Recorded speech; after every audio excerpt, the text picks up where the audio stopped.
Buenas a todos, soy Javier Rubio, bienvenidos a un nuevo vídeo para Formación Comunista y como comentamos en el directo de hace algunas semanas, el cual hicimos sobre el sistema jurídico en la Unión Soviética, hablando de las distintas constituciones, la importancia de la del 36, el intento de la reforma democrática de Stalin y demás, dimos unas pocas pinceladas acerca del derecho penal en la Unión Soviética, el tema de los gulags, etcétera, etcétera, sin tampoco centrarnos mucho porque no era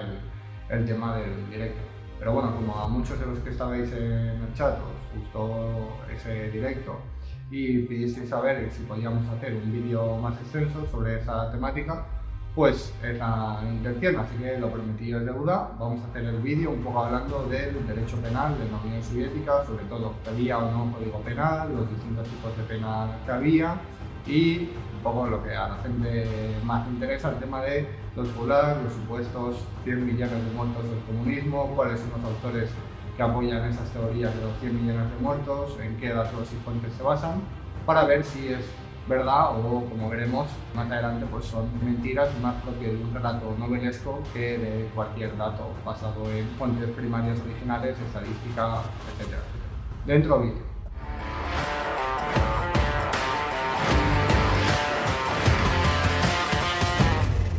Bueno, pues como comentamos en el directo, aparte de las constituciones, hay muchas normativas y leyes que iban al margen, pero que también formaban parte del sistema jurídico en la Unión Soviética, ¿no? Pues los planes quinquenales, la reforma agraria, las reformas de educación, los planes de industrialización del país, el código penal, el código civil también. Y es un poco la intención de este vídeo pararnos a hablar del derecho penal soviético. En los primeros años posteriores a la revolución de 1917, digamos que la normativa o el código de leyes alrededor del derecho penal era bastante escaso,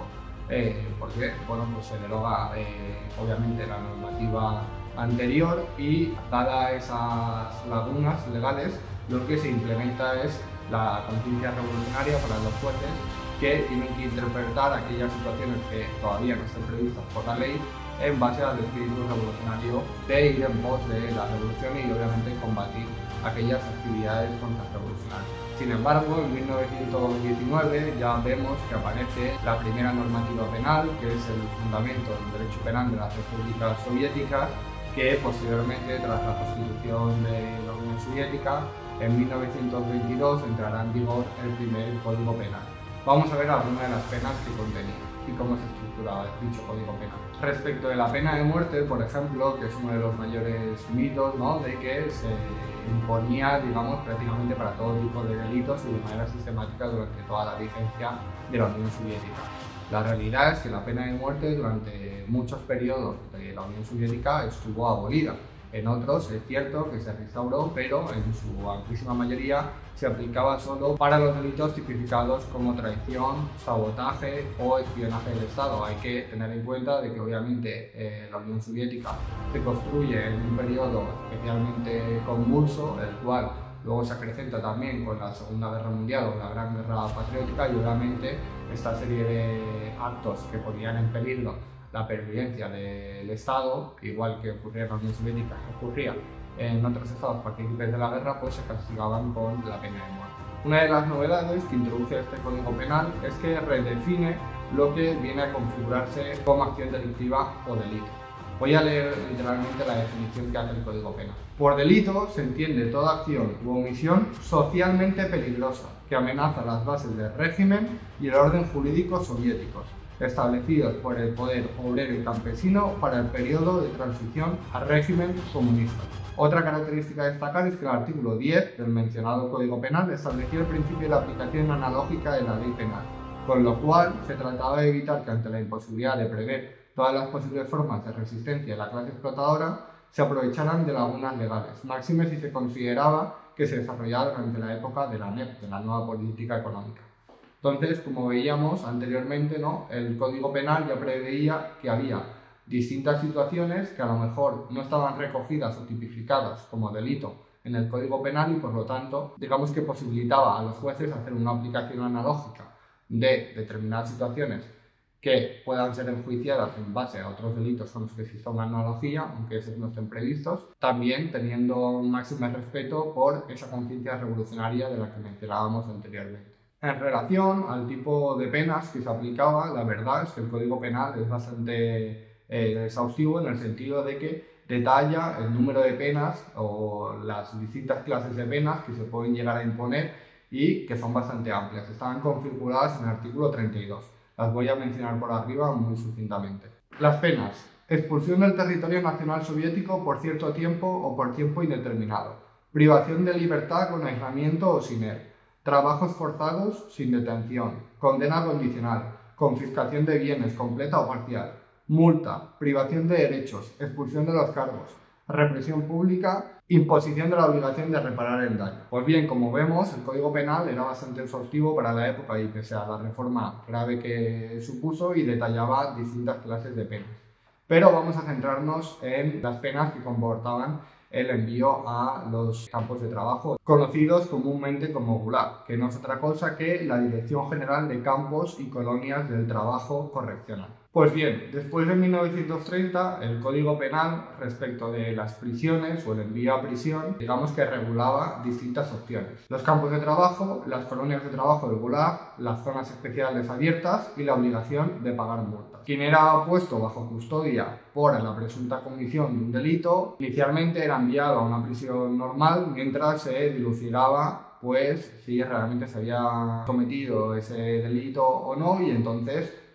tras el correspondiente juicio pues ya era enviado a una de las distintas prisiones que hemos mencionado anteriormente o se ponía en libertad. Esto es bastante similar a lo que tenemos aquí en España, si bien existe, ¿no? Una primera detención, te pasan con el calabozo, haces una primera declaración ante el juez, deciden iniciar unos autos y eres puesto en libertad hasta la espera de juicio o si creen que concurren pues, determinados indicios, como puede ser en el caso de Santos Cerdán, es enviado a prisión provisional a la espera de juicio. Así pues, en la Unión Soviética, tras la celebración de un juicio, si el acusado era absuelto, era puesto en libertad y si no, vamos a ver qué podía comportar dicha condena. Pues bien, principalmente había dos posibles condenas, que es o bien a pagar una multa, la cual era ya directamente descontada del salario, o bien a una pena de encarcelamiento. Pero no había una única cárcel o un único tipo de cárcel, sino que había de distintas clases. Y es que las penas de prisión comportaban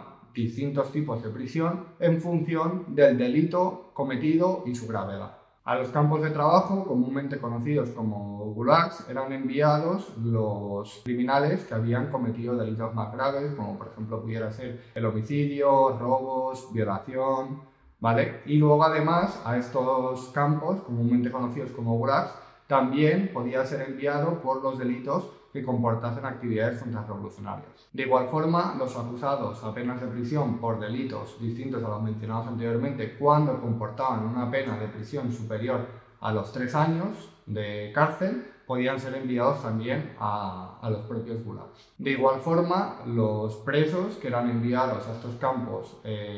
conocidos como los gulags, después de un tiempo, podían, y de demostrar buena conducta, podían ser enviados a otras prisiones menos restrictivas, vamos a llamar, como las colonias de trabajo o zonas especialmente abiertas, que se llamaban. Hay que pensar que bajo el modelo soviético se impulsaba el trabajo como obligación del conjunto de la sociedad. Las personas que no trabajaban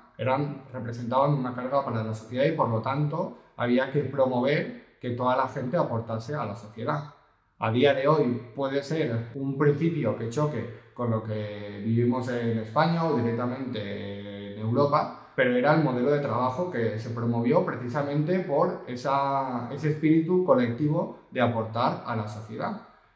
Y aunque a día de hoy pueda sorprender enormemente, tampoco debería ser tan polémico el tema de que la gente enviada a condenas de prisión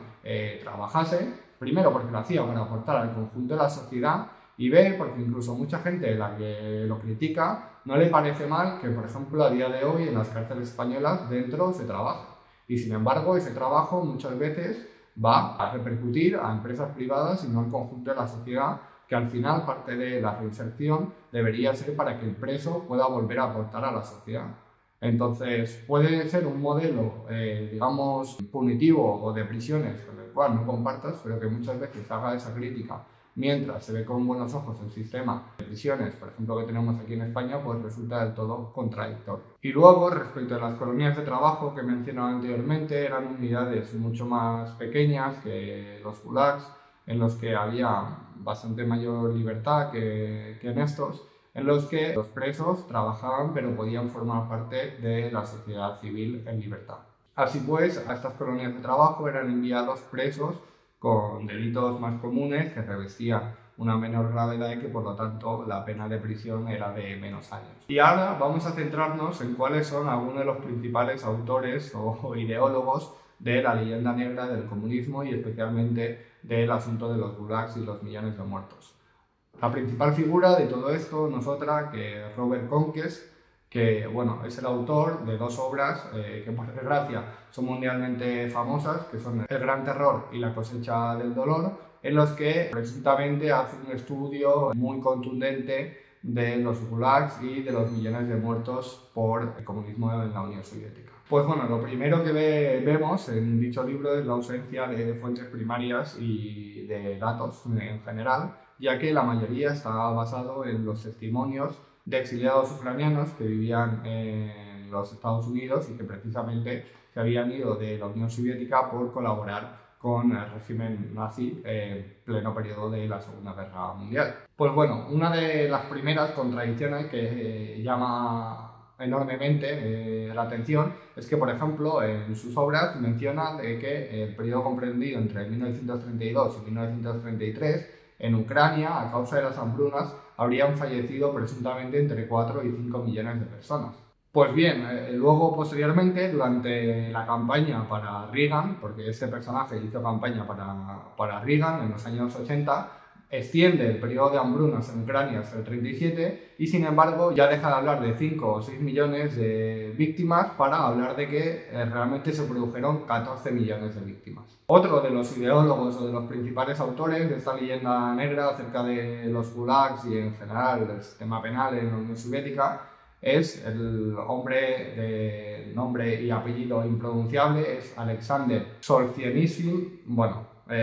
voy a ponerlo aquí completo porque es imposible deletrearlo, que tiene una obra que yo calificaría de novela de ciencia ficción y fantasía, que es Archipiélago Gulag, que más allá de la evidencia anecdótica suya propia y de otros relatos que supuestamente detalla, la realidad es que, pues nuevamente, las fuentes primarias que utiliza son nulas. De hecho, llama enormemente la atención que una de las fuentes que utiliza supuestamente para aportar datos históricos es el libro negro del comunismo. Bueno, a mí me gustaría recomendar a toda la gente que utiliza estos autores para defender esta leyenda negra que decidan también leer algo que no secunde ese relato fantasioso y que precisamente trate de arrojar luz sobre este tema. A mí uno de los libros que más me ayudó en el momento a contrarrestar esta leyenda negra es un libro de Grover Full que se llama Khrushchev mintió, que precisamente trata de desmitificar parte de la leyenda negra que hay en concreto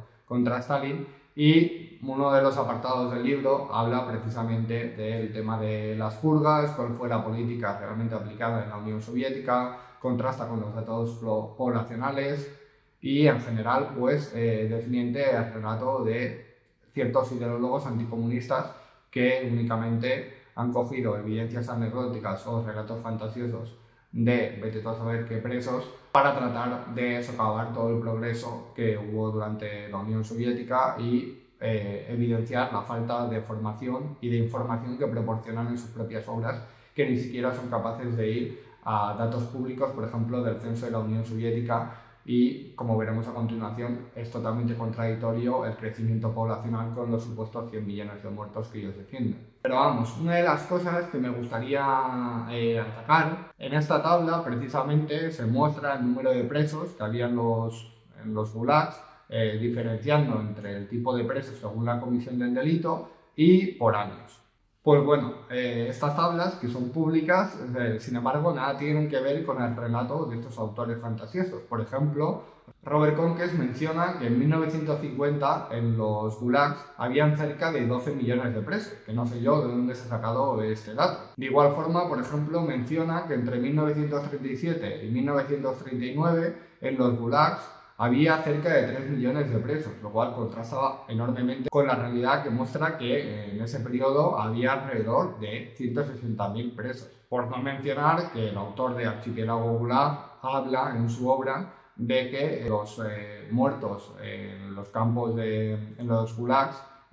alcanzan los 60 millones de muertos. Por no mencionar que el autor del Archipiélago Gulag habla en su obra precisamente de que en los gulags fallecieron alrededor de 60 millones de personas, lo cual, pues, no sé, viendo esa tabla, se me hace muy complicado qué multiplicación ha hecho para que le dé tal cifra, ¿no? Hay que tener en cuenta que si vemos la tabla que he aportado con el número de presos en los gulags y también, aparte de distinguir entre las clases de delito, habla de los fallecimientos que se dan en los gulags, hay que tener en cuenta que muchos de esos fallecimientos no es porque se ejecutase a la gente en esos campos, sino que su fallecimiento obedece a causas generales que también ocurrían fuera de los gulags, como pueda ser el tema de las epidemias, la falta de medicinas, la falta de recursos médicos en general, y que precisamente posterior a la Segunda Guerra Mundial y a los años 50, que es cuando se extiende o se generaliza el uso de ciertos medicamentos para hacer frente a epidemias, obviamente ese número de fallecidos